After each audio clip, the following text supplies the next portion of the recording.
जय श्री कृष्ण दोस्तों, स्वागत है आपका हमारे YouTube चैनल आस्था का रास्ता में। भगवान शिव की आराधना का सबसे मुख्य पर्व है शिवरात्रि। आज हम बात करेंगे सावन की शिवरात्रि के बारे में।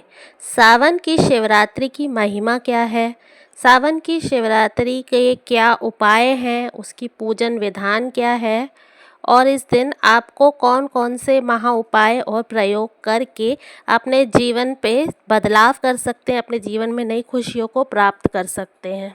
बात कर रहे हैं सावन की शिवरात्रि के बारे में। तो सबसे पहले हम जानते हैं कि शिवरात्रि का पर्व है क्या और इसकी महिमा क्या है। तो सबसे पहले हम बात करते हैं, शिवरात्रि जो है वो हिंदू परंपरा का एक बहुत बड़ा और बहुत मुख्य पर्व माना जाता है। सामान्यतः इसे चतुर्थी तिथि को मनाया जाता है। माना जाता है कि इस दिन भगवान शिव का प्रकाश के रूप में प्राकट्य हुआ था। इसके अलावा शिव जी का विवाह भी इसी दिन हुआ था। ऐसी बहुत सी मान्यताएं हैं शिवरात्रि को लेके। शिवरात्रि पे महादेव की उपासना से व्यक्ति को जीवन में संपूर्ण सुख मिलता है, संपूर्ण सुख प्राप्त किया जा सकता है। और इस दिन व्रत उपवास करना, मंत्र जप करना, रात्रि जागरण करने का विशेष महत्व माना जाता है। महीने की हर चतुर्दशी को मासिक शिवरात्रि आती है, हर महीने में आती है, लेकिन दो शिवरात्रियों का बड़ा महत्व होता है। फागुन शिवरात्रि, जिसको हम महाशिवरात्रि के नाम से जानते हैं, और दूसरी जो है वो सावन की शिवरात्रि।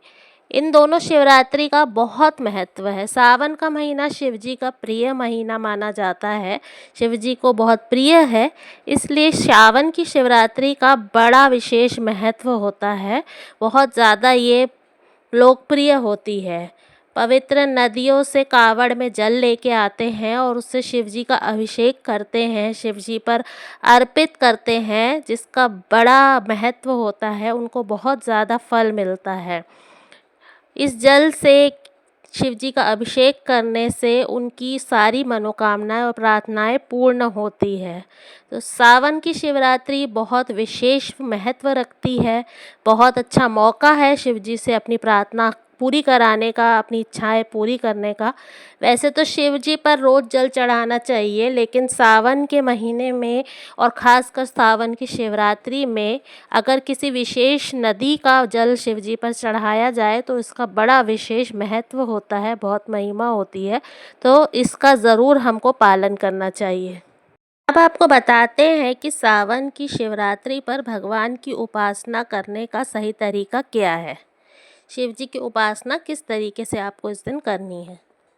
सबसे पहले स्नान करके आपको 12 बजे से पहले स्नान करना है और नहाने के बाद आपको शिव जी की पूजा का संकल्प लेना है। शिव जी को जल अर्पित करें। जल अगर विशेष नदी का हो तो बहुत अच्छी बात है, नहीं तो शुद्ध जल जो भी आपके घर का है उससे शिव जी का अभिषेक करें। इसके बाद शिव जी की पूजा में धूप, दीप, नैवेद्य, पुष्प, वस्त्र, इन सब वस्तुओं से शिव जी की पूजा करें। अगर फूल और धतूरा वगैरह मिल जाए तो और अच्छी बात है। और पूजा करने के बाद आपको शिव जी के मंत्रों का जाप करना है। इसमें रुद्राष्टक का पाठ कर सकते हैं, शिव स्तुति का पाठ कर सकते हैं। शिवरात्रि के समय, रात के समय की पूजा का ज़्यादा महत्व है। तो रात्रि में अगर आप शिव जी के मंत्रों का जप कर सकते हैं, माला जप कर सकते हैं, तो बहुत ज़्यादा आपको लाभ मिलेगा। यदि कोई गुरु मंत्र है तो बहुत अच्छी बात है, नहीं तो आप रुद्राक्षक का पाठ करें या शिव स्तुति का पाठ करें, ये बहुत ज़्यादा लाभदायक है। तो ये हर कोई ये वाला मंत्र जो है वो जप कर सकता है। और शिव जी की बहुत सी स्तुतियाँ हैं, शिव पंचाक्षरी स्तोत्र है, शिव सहस्त्र नाम है, शिव महिमा स्तोत्र, इन सब का भी आप पाठ कर सकते हैं रात्रि के समय। और विशेष रूप से इसका महत्व है। अगर आप शिवरात्रि पर 4 पहर की पूजा करते हैं तो पहले पहर में दूध का पूजन करेंगे, दूध से शिव जी का। दूसरे पहर में दही से शिव जी की पूजन करेंगे और इसके बाद तीसरे पहर में घी से करेंगे। और चौथे पहर में शहद से शिव जी का पूजन करेंगे। ये चारों पहर की पूजा अगर आप कर रहे हैं तो इस बात का विशेष ध्यान रखें। हर पहर में ये चीज़ें अर्पित करने के बहुत ज़्यादा महत्व हैं और ये अर्पित करने के बाद आपको जल का प्रयोग ज़रूर करना है। 4 पहर की जो पूजा है अगर आप शिवरात्रि पर कर दें तो इसका बहुत ज़्यादा महत्व है और इसके साथ अगर आप बिना किसी स्वार्थ के बहुत ज़्यादा तरीके से अगर आप शिव जी की पूजा करते हैं, नाम जप करते हैं, तो आपका कल्याण निश्चित है। शिव जी की कृपा विशेष रूप से आपको प्राप्त होगी। इसके साथ सावन की शिवरात्रि पर आप कुछ विशेष प्रयोग भी कर सकते हैं। वो विशेष प्रयोग क्या है वो भी हम आपको बता देते हैं। सावन की शिवरात्रि पर आप कौन से उपाय कर सकते हैं, अब इस बारे में बात कर लेते हैं।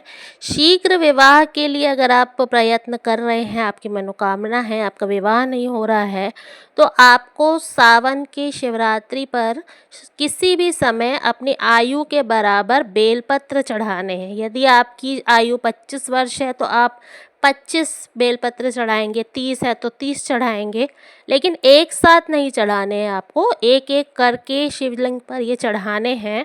और हर बेलपत्र के साथ आपको एक मंत्र कहना है, नमः शिवाय। इस बात का ध्यान रखना है। और जो बेलपत्र है उसका जो चिकना वाला पोर्शन है, पार्ट है, वो शिव जी के ऊपर आना चाहिए। और जब सारे बेलपत्र आप चढ़ा दें अपनी आयु के बराबर, उसके बाद आप शिवलिंग पर 1 लोटा जल चढ़ाएं और चढ़ाते हुए अपना प्रार्थना जो है वो बोलनी है। तो ऐसा करने से आपकी शीघ्र विवाह की जो मनोकामना है वो अवश्य पूर्ण हो जाएगी और आपका विवाह तय हो जाएगा। इसके बाद अगर आप रोज़गार के लिए प्रार्थना करना चाहते हैं, मनचाही नौकरी चाहते हैं या सरकारी नौकरी चाहते हैं, तो क्या करेंगे, शिवरात्रि पर किसी भी समय आपको जल की धारा से भगवान शिव का अभिषेक करना है। किसी भी समय आप ये कर सकते हैं। शिव मंदिर में अगर आप करेंगे तो बहुत अच्छा होगा, नहीं है तो कोई बात नहीं, आप घर पे भी कर सकते हैं। अगर आप शाम के समय करेंगे तो ये और ज़्यादा उपयोगी होगा। इसके बाद आपको शिव जी के मंदिर जाना है और वहाँ पे 11 घी के दीपक जलाने हैं। वहीं पे बैठ के आपको शिव चालीसा या शिव पंचाक्षर स्तोत्र का पाठ करना है और वहीं पे शिव जी से अपनी नौकरी की प्रार्थना करनी है। या तो आप प्रमोशन चाह रहे हैं, बेरोज़गार हैं, नौकरी चाह रहे हैं, नौकरी से रिलेटेड जो भी प्रॉब्लम है उसकी प्रार्थना आप करिए, तो ये आपकी मनोकामना ज़रूर पूरी होगी। दुनिया भर में शिव जी की सबसे ज़्यादा प्रार्थना पूजा होती है। सबसे ज़्यादा अगर पूछते हैं तो अच्छे स्वास्थ्य के लिए और लंबी आयु के लिए करते हैं। तो यदि आप अच्छा स्वास्थ्य और लंबी आयु की प्रार्थना भगवान शिव जी से करना चाह रहे हैं, तो आपको क्या करना है कि शिवलिंग पर इत्र चढ़ाना है। ये चंदन का होगा या गुलाब का होगा, इससे शिव जी का अभिषेक करना है, उनको चढ़ाना है। उसके बाद हाथों से उनको अच्छे से सहलाना है। उसके बाद आप उनके ऊपर जल अर्पित करिए। यदि आप मंदिर में ये कर सकते हैं तो मंदिर में करें, और यदि नहीं कर सकते तो कोई बात नहीं, आप घर पे कर सकते हैं। और मंदिर में अगर आप ये कर रहे हैं तो मंदिर में जाके आपको ओम जूम सह नाम का पाठ करना है। ये 11 माला आपको करना है और ये मंत्र आपको मिल जाएगा, किसी भी पुस्तक में आपको ये मंत्र मिल जाएगा, नेट पे भी आप इसको देख सकते हैं। 11 माला आपको इसका पाठ करना है। और अगर आप संभव हो तो आप रुद्राक्ष लेके जाइए शिवलिंग पर और रुद्राक्ष शिवलिंग पर चढ़ाइए और उसके बाद वो जो रुद्राक्ष है उसको आप खुद धारण कर लीजिए। इससे आपको आपकी जो आयु की समस्या है वो दूर होगी और आपकी स्वास्थ्य की समस्या दूर होगी। यदि आप ऐसा करते हैं, सही तरीके से अगर आप करते हैं, तो शिव जी आपकी आयु की भी रक्षा करेंगे और आपके स्वास्थ्य की भी रक्षा करेंगे। और यदि आप बहुत लंबे समय से बीमार चल रहे हैं तो आपको उस बीमारी से भी छुटकारा मिलेगा। यदि आपके घर में कोई ऐसा व्यक्ति है जो काफ़ी लंबे समय से बीमार है, तो आप कोशिश करें कि उससे ये उपाय कराएं, उसको बहुत ज़्यादा लाभ मिलेगा। तो आज हमने आपको बताया सावन की शिवरात्रि की महिमा के बारे में, सावन की शिवरात्रि के कुछ विशेष उपयोग बताए, कुछ विशेष मनोकामनाओं के लिए। लेकिन अगर आपकी इनमें से कोई भी मनोकामना नहीं है, पर भी आप शिवरात्रि पर शिव जी की कृपा प्राप्त करना चाहते हैं, तो हम आपको एक महा उपाय बता रहे हैं। ये महा उपाय हर किसी के लिए है, हर किसी को इस उपाय को करना चाहिए और इसका लाभ लेना चाहिए।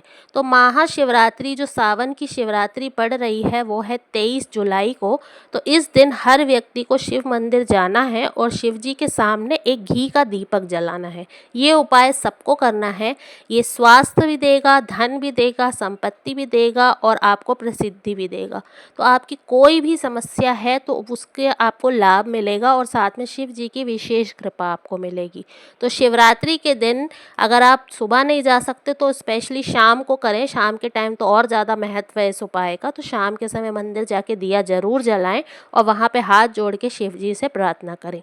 तो ये थी सावन की शिवरात्रि की विशेष जानकारी जो हमने इस वीडियो के माध्यम से आपको दी, साथ में कुछ उपाय आपके साथ बताए।